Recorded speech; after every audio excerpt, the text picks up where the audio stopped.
Hello, everybody. Welcome to another edition of Terrace Talk. Norwich City travel to the capital this midweek to face Brentford in the Championship. It's probably a game that most fans are looking forward to. Two teams tipped for big things in the division this season. I'm delighted to be joined by Norwich City fan Mike, part of the Norwich City Fan Social Club as well, and B's Besotted podcast, Billy as well, Brentford fan. Mike, let's bring you in first. Before we sort of get into previewing the game, I want to talk a little bit about the event that you guys at the Social Club have got coming up with Tim Krul and Kieran Dow. Talk to us a little bit about that and also the challenges you've had during this period. Yeah, I'm happy to, Connor. Yes, so this is on Thursday night. It's done in cooperation with the club. And what we've asked people to do is to book online via our website and Twitter and Facebook and so on. And the idea is that Tim and Kieran will be interviewed by Rob Butler, who we all know and love, and then there'll be opportunity for questions afterwards. It's going to be different, Connor and Billy, because normally we'd be at Carrow Road for this event. However, the club have organised it online so people can access it and see what Tim and Kieran have to say. There's been incredible challenges because we are a social club. The clue is in the title, and we'd love to get people together. Obviously, we haven't been able to do so for well-documented reasons. So we've done loads and loads of things online. We've done quizzes, we've done auctions, we've done treasure hunts. We've had people sending in their pet pictures of wearing Norwich scarves and God knows what else. The list goes on. So we have tried to keep it going. But yes, incredibly challenging. And so what we want people to do is to book online. It's £5 per household. So as many in your house can watch this on Thursday night. And it's £5, as I say, for the household. Not £5 per person, it's £5 per household. So for that, you get to see Tim, you get to see Kieran, you get a raffle ticket as well. And we really do want as many people to support this as possible because a lot of work's gone into it. But an opportunity to see Tim and Kieran. The questions we'll ask Tim, I mean, are endless, aren't they? And Kieran as well, new player to a new club. And we want to see as many people as possible, albeit not in the flesh, unfortunately, but certainly online. Absolutely. And you guys, I know firsthand the great work that you guys do. Talk to us a little bit about the CSF as well, because obviously charities are going through difficult times at the moment as well. They're going through, this is the Community Sports Foundation. That's our charity, and we raise money for them every year through all our events. And it's through the good people of Norwich who support us that actually do pay all the money in. And over the years, we've put thousands of pounds into supporting them. They do incredible work, Connor and Billy, incredible. They support the community. They have a wonderful facility at the Nest, and they support disabled children. They support adults. They are an amazing charity, and we are so happy to support them, and we will continue to do so. So last year we raised around £8,000 for them, and we do that on an annual basis, and we have done since 2015. And it's a great partnership that we have with them. We have our meetings there now, and Emma Fletcher is a great fan of ours and supports us, and we are delighted to be connected with them because they are wonderful. Absolutely, and it's a worthy charity as well, and another brilliant example of how football can bring people together and unite in good causes. Billy, let's bring you in to talk about Brentford then as we start to look ahead of this game.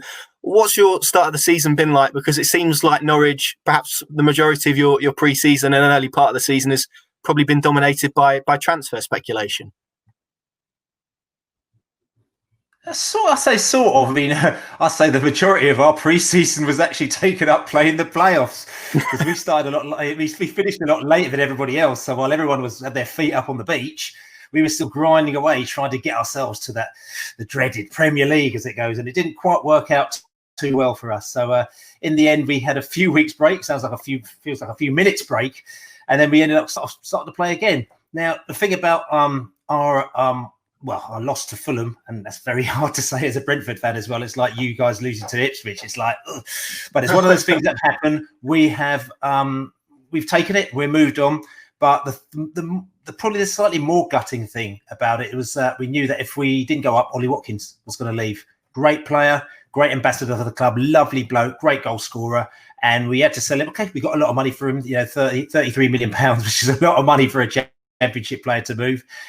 And we can do, we're very good at making good of the money that comes in, but it's not that. It's the fact that you've got a player who, to be quite honest with you wanted to be with you for a few more years and he moved on. So obviously that was going to be a big thing for us and we had to replace him. And also Saeed Benrahma, which again, his name's gone around, a very, very good player, very classy player, one of the best players, who's pulled on a Brentford shirt. He's one of those players where, you make lots of memes of the things that he does, the double nutmegs and then the flip over the top and then scoring in the top corner, those kind of things that he does, which is really good. And I'm not knocking it, but, there were other sides to Saeed Benrahma's game that maybe people who didn't watch Brentford in and week out didn't see. I'm not saying he's a bad player, but he still had a bit of development. So we will miss him really badly, but we're looking to replace him. So yes, there was a lot of transfer talk around those players, but we got Ivan Toney, who's coming from Peterborough, who is looking to be a really classy sort of just proper striker. Like when you've got a striker, you've had them back in the days where you've had a striker where you come in and goes, he really knows what the back of the net is. The last few games, Ivan Toney has shown that why we have put the faith in. We've been trying to get him for the last 18 months. He's a great striker. And we've brought in a few other players as well, which I'll probably talk about in a little bit. Yeah, Brentford are known for their smart recruitment, aren't they? Has there been, you referenced the playoff final defeat, and I don't want to keep bringing it up because I don't want to open those wounds for you again, but has there been a little bit of a hangover from that? Has there been a little bit of an adaptation period? You described Watkins and Benrahma going, that's a big chunk of, if not the goals, then certainly the creativity in that Brentford side. Yeah, it is, but I'll be honest with you, when we were in the league together before, we came up from the Division 1 to the Championship, and I'm not being funny. I'm a Brentford fan. We're all Brentford fans. Basically, for the whole of my life, we have been in the third tier, pretty much, or the fourth tier. We're never as high as this, So all of a sudden, it's like bang, we've moved into the Championship. So as soon as you get to the Championship, people get interested in your players. Now, Brentford, again, we're not a big team. We know that. We're a small team. We haven't got a massive, £10 million a year turnover. That's what it is. We make our money on, buying rough diamonds and then selling for a high price. So when we've moved up and people thought, that Brentford team looks quite good, all of a sudden, the players that we bought that season, people looked at them. Then we got to the playoffs that season as well. And we got to the playoff semi-final in our very first season in the Championship. Did really well. Okay, we didn't failed at the final hurdle. Immediately, people came in for the Andre Grays and players like that. As Brentford fans, we were like, oh no, this is terrible. What are you doing? Because you just get really, really, really kind of frustrated because we'd never had that before. All of a sudden, everyone wanted our players. So the first year, we were getting angry. I think there's a lot of anger in the Brentford fans of our players being taken. But the recruitment team said, don't worry about it. We'll take the money and we'll get better. And you sort of think, yeah, right. And then all of a sudden, they got another player. They got Scott Hogan. Then he scored 14 goals in 20 games or something like that. And then we sold him. And again, everyone was, oh, no. And that just keeps on happening and happening. Eventually, it's kind of got to the stage where they sold Neil Maupay. Ollie Watkins comes in. We sold him, It's just, we're now used to it. So when we sell the players and the recruitment team says, don't worry, we've got it in hand. We've got the money. We'll buy the players. 6 years down the line, the Brentford fan base is just like, okay, we don't love it because, of course, you want to keep your players, but we're a little bit more relaxed about it. And they've said to us, trust me, Ivan Toney, he's a brilliant player. He's going to do the business. Godosh, who we just bought in from he's a Swedish-Iranian striker. They said, let's give him a time, but he's going to be a great player for us. Jensen, who we bought last year, he's going to develop into the game. All these players, that we've got, we're starting to really trust them. So, listen, we didn't want any of those players to leave, but I feel a little bit more confident that we'll do all right, even though, to be fair, we've had our usual Brentford slow starts to the season. That's really interesting, Mike, what Billy has said there. It sounds a lot like perhaps what Norwich try and do now in terms of nurturing young talent or talent and then trying to sell them on for a price, and then it's the task of replacing them again. We've seen it a little bit this summer. There does seem to be, maybe not as Billy's outlined in terms of history of the club, but certainly at present, there seems to be a lot of similarities between the two clubs. Definitely. I think the managers are very similar, or the coaches are very similar as well. They have a similar philosophy to how the game should be played. But I think Connor as well, and Billy, that it's quite interesting who didn't go in the transfer window as far as we're concerned. I made a prediction. I thought all 5 of our crown jewels were going to go. And the fact that Aarons and Cantwell and Emmy are still here, I think it's like 3 new signings for me. But yeah, you do get into that cycle. We've had it with Maddison, haven't we? Obviously with Jamal Lewis and Ben going to Everton. It's the way of the world, isn't it? If you're not in the Premier League, I mean, I'm afraid that's what happens. But the academy system and I'm full of admiration, Billy, for Brentford, because the rough diamonds that you produce are extraordinary. You must have one hell of a coaching system, or a scouting system, should I say. And I think Norwich are following that suit, to be honest. Yeah, there is a lot of similarity between the two clubs in many, many ways. It's certainly going to be interesting to see how it sort of goes on Tuesday with two sides who maybe want to play in the same way. We'll come on to that a bit later. Mike, I know that you're involved in education, so of course I have to ask the question: if you were to grade Norwich City start to life back in the Championship, where would you place it? Oh wow! On a scale of A to E, using my teacher's hat, I would say it's about a C+ at the moment. Probably maybe a B-, because the results, are improving, but we need a performance as well. So right in the middle, which is terrible for me sitting on the fence, but I would say C+, B-. I hope you don't get splinters from sitting on the fence, Mike. That's for sure. Let's bring Billy in. Billy, talk to us a little bit about Brentford's starts the season. It's been kind of similar to Norwich's, I guess, a bit of a mixed bag. 3 wins, 1 draw, 2 defeats. Where Brentford? I mean, you said it's been a fairly slow start. Does it feel like there's perhaps more to come from this side?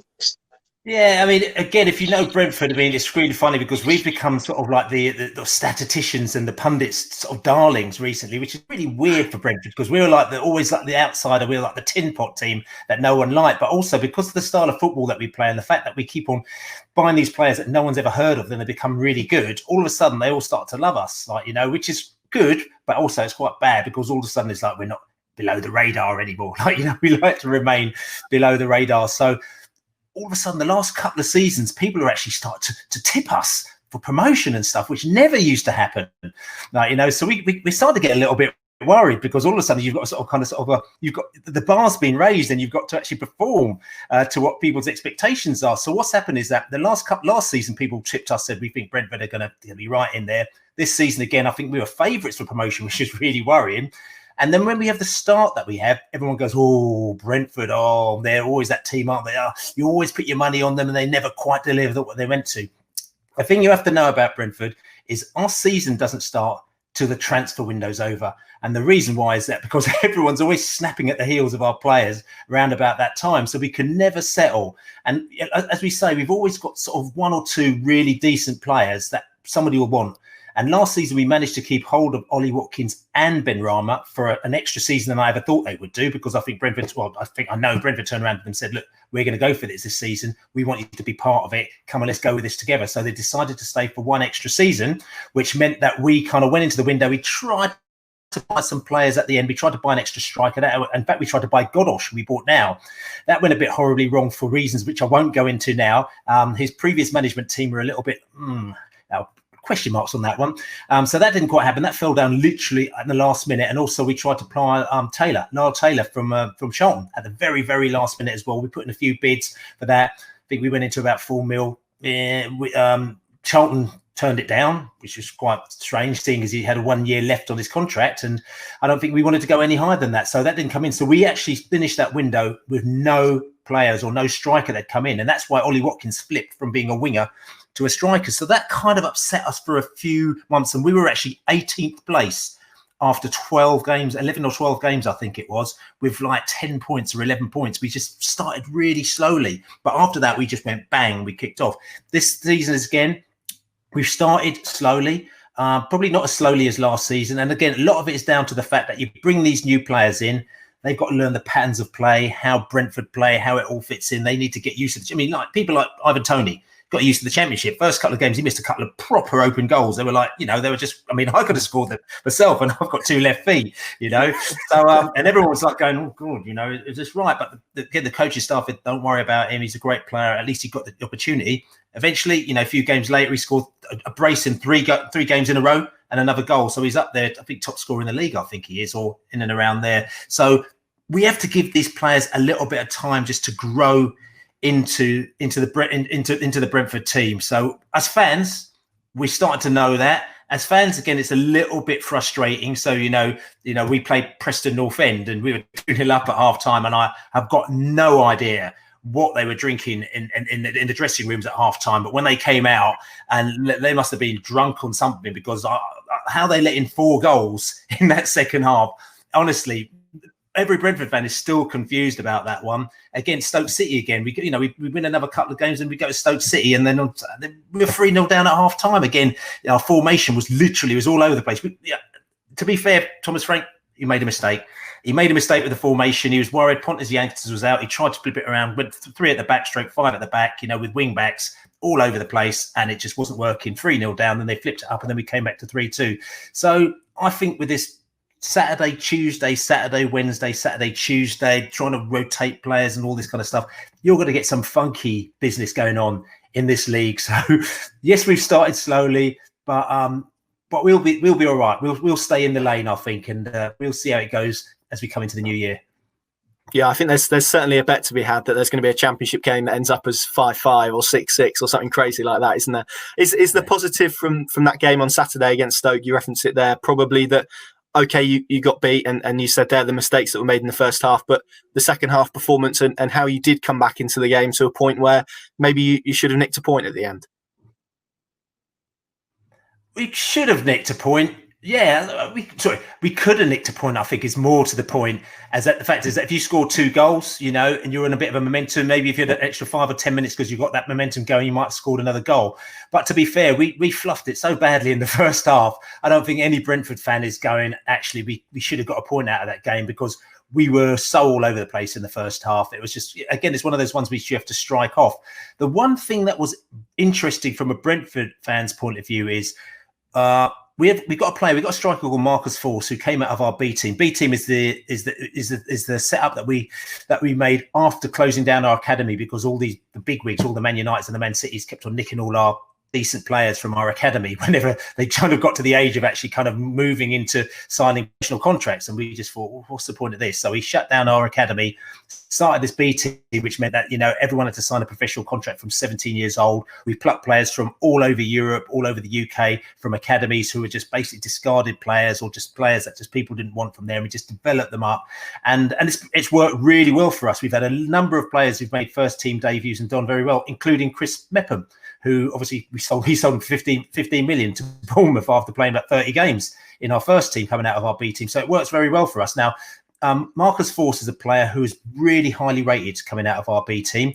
A couple of seasons ago, they stepped him up, got this pathway to the first team, went into the first team, played a few games, didn't get too much game action because Ollie Watkins was there, Ben Rama was there. They felt it's probably better if we loaned him out to AFC Wimbledon, scored a hatful of goals, scored, 9 or 10 goals in 13 or 14 games, did really well, injured himself, out for the whole of the rest of the season. So now he's come back in, he's just come back in off injury, but of course Ivan Toney is there, who's like the main man. So Force is off the bench. So we're thinking Force is off the bench. Is he or isn't he? Is he? But all of a sudden, what's happened is that he keeps on getting these opportunities to come off the bench, either playing against West Brom in the cup, playing against Southampton in the cup, and he keeps scoring. He's brilliant. Every time he touches the ball, he scores. So we've got this great opportunity of this kid who comes off the bench, but he's probably the best finisher in the whole club. Or whether or not he'll play by himself or play with Tony, I don't know. But these are the kind of things that we're starting to discover. And we would have known this last season. So like I said to you, it takes us maybe 6, 9, 12, 15 games to try and get to know what Brentford of this season is going to be like.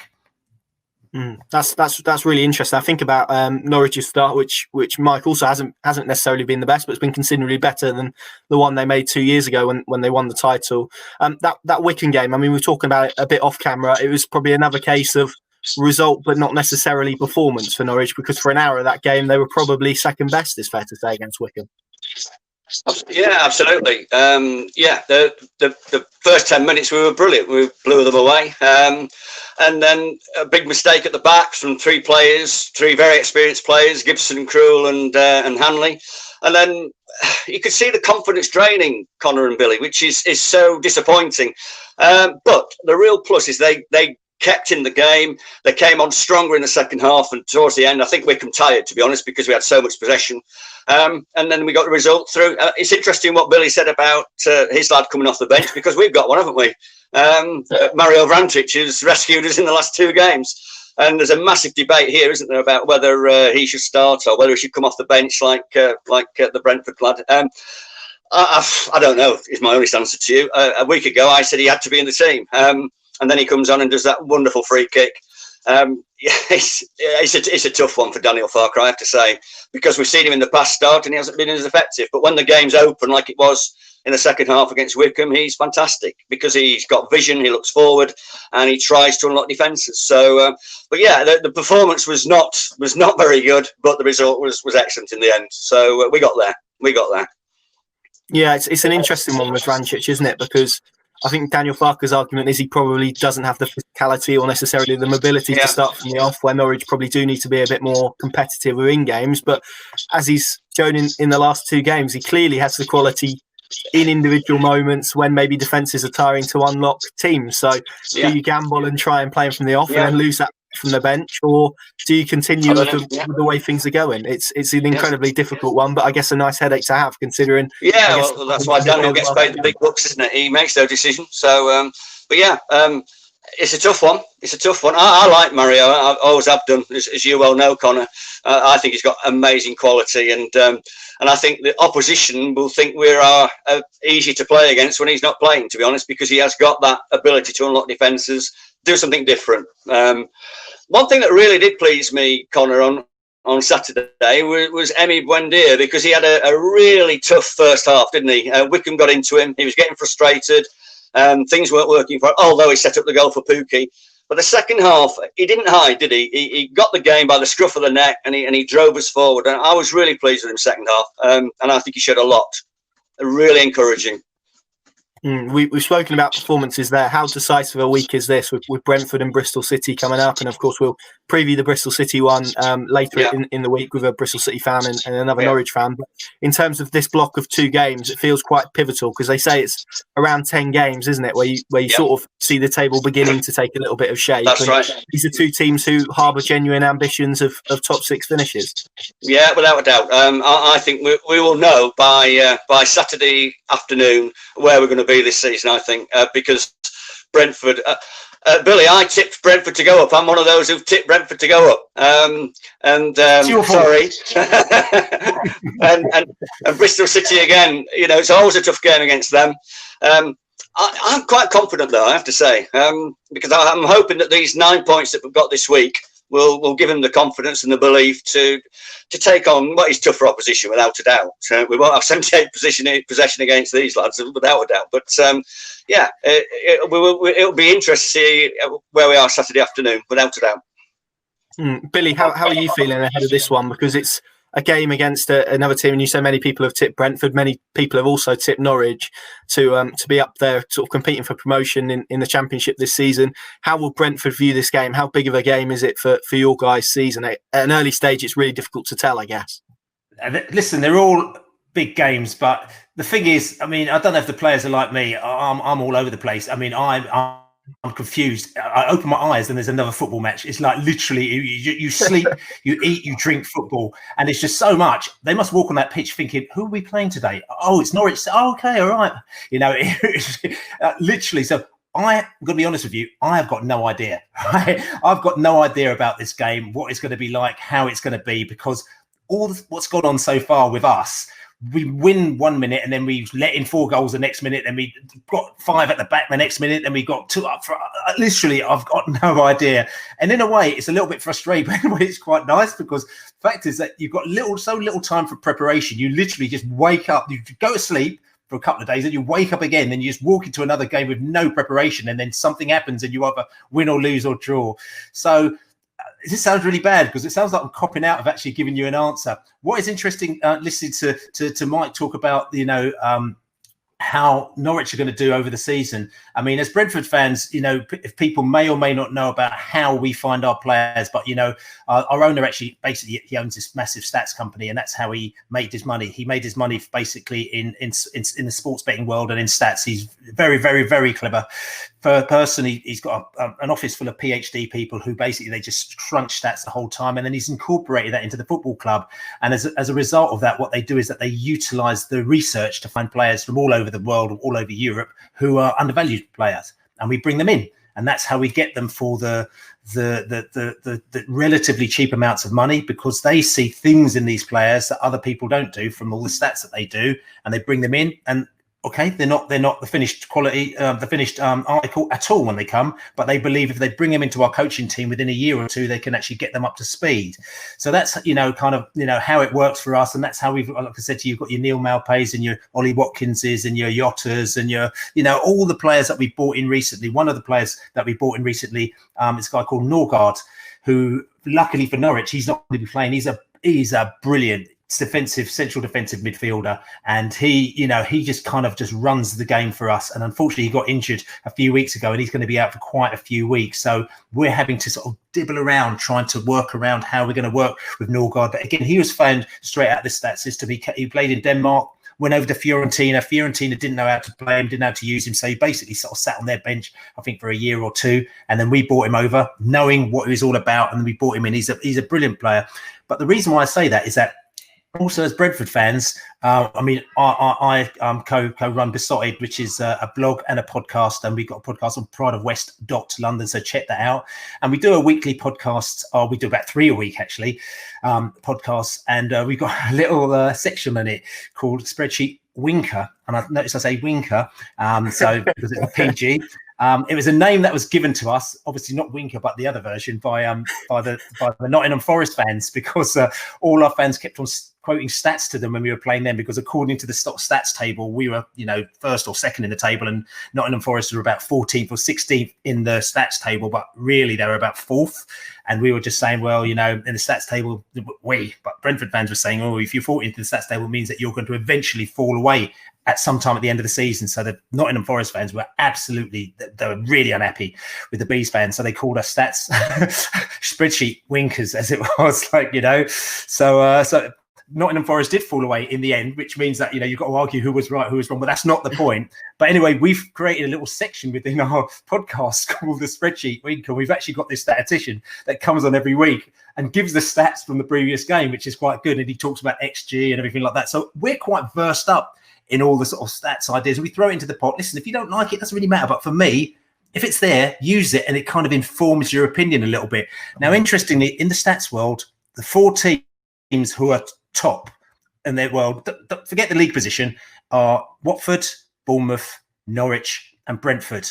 Then after that, there's actually quite a big gap for the 5th place team, which I think is Swansea, and then I can't even remember which is 6th. It might be, I don't even think it's Bristol City, but and their league table doesn't reflect the actual league table, because at the end of the day, that their whole argument is that sometimes there could be luck that's involved. There are certain teams that go out there, play football, they might get one shot and score 1 goal. Reading is a prime example of a team like that. At the moment, they're saying that Reading, listen, this is no disrespect to Reading. I've got really, really good Reading friends, Tyler End and all that lot. They're wicked cool, and they must be enjoying themselves now. Their manager's doing a great job. He's tightened them up at the back, but they're literally getting 1 shot and scoring the goal with that 1 shot, which is fine. Now, if they can continue to do that all season, good luck to them, you know what I'm saying? And they've got great strikers, so we'll see how that goes. But according to the stats people, they think over time it will even itself out. So that's kind of where it is at. So you guys, as you were saying there, with Norwich kind of being in for the runnings, that's kind of where it's looking in the mathematical world as well. But as we know, football isn't played in the mathematical world. It's played on the pitch, and you've got to score the goals, and you've got to get the points. And if you don't do that, you're going to end up like what we did, losing in the playoff final yet again for the 9th time in a row.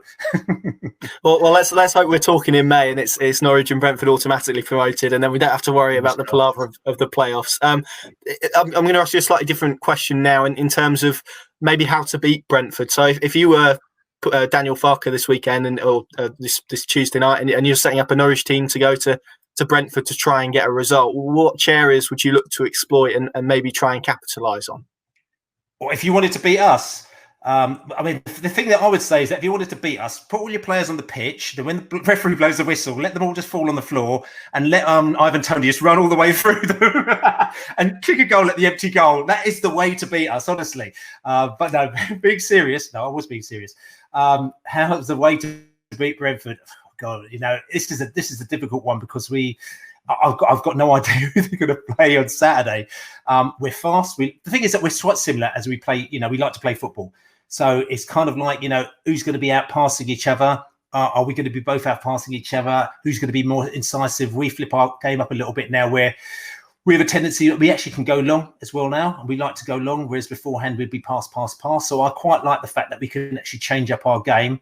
I don't know. I mean, the fact is that, it just depends on where our defence is at. We had the second tightest defence in the league last season, and that includes the fact that we obviously brought in Pontus Jansson last season to tighten things up. We were the tightest defence in the league. Then he went injured for 3 months, and in that 3 months that he got injured, we slipped back to sort of second tightest defence behind Leeds United. But then we ended up second tightest defence on Leeds United. So we're very good when we've got our regular back four in, and also we're very good on the attack with our wing backs and stuff like that. So I'm not answering your question as such. I suppose what I'm trying to say to you is that you've got to get at our defence, and maybe with Norgard not in the side as well, whether or not who's standing in for him. We've got a new guy called Jenelt, who's only he made his first team debut, league debut the other day as well. So he's okay, but he hasn't played very many games, so we don't know too much about him. So listen, you're just going to have to go and do your thing.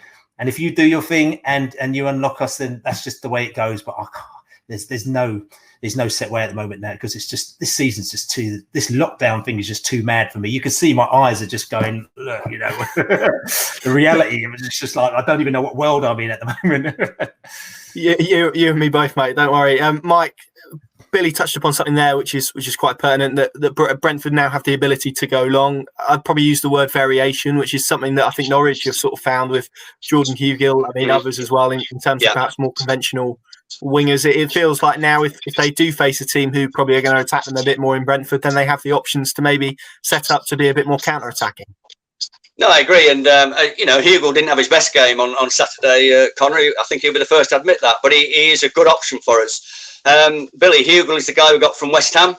And he's... I know him well. He's a big lad. He's a big...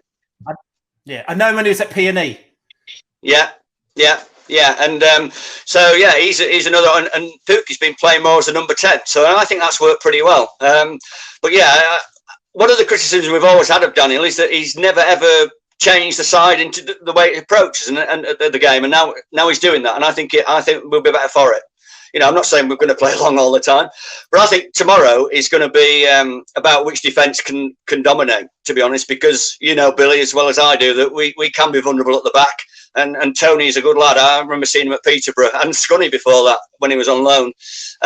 So if we can keep him quiet, then I think we've got a great chance. So I think which side's defence concentrates the better will win the game, in my view.